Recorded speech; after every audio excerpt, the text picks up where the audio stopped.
Pinagtibay ng Pilipinas at India ang matatag na ugnayan kasabay ng 75th anniversary ng bilateral relations ng dalawang bansa.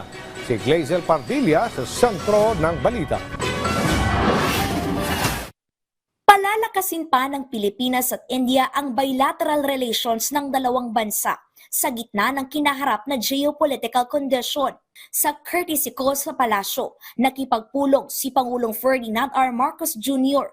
kay Indian Minister of State for External Affairs, Pabitra Margherita.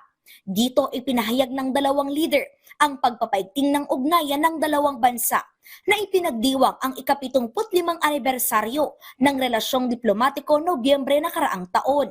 Itinuturing itong mahalagang tagumpay ng India na ipinaabot ang paggalang sa Pilipinas. Sabi ni Pangulong Marcos, sa kabila ng matibay na relasyon ng dalawang bansa, mahalagang patatagin ang alyansa at pagtutulungan ng Pilipinas at India sa harap ng mga hamon, hindi lamang sa Asya, kundi sa Indo-Pasipiko. Kabilang sa mga suliraning kinaharap sa rehiyon ay ang banta sa seguridad, isyu sa teritoryo at lumalalang climate change.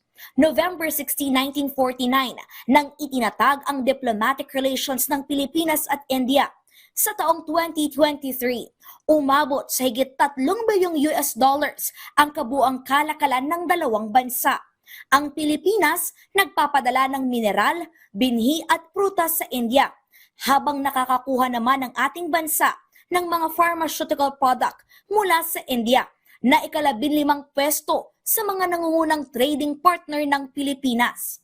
May 53 kasunduang nakatakda sa pagitan ng dalawang bansa na nakaangkla sa kalakalan, pamumuhunan, agham at teknolohiya, agrikultura, enerhiya at depensa.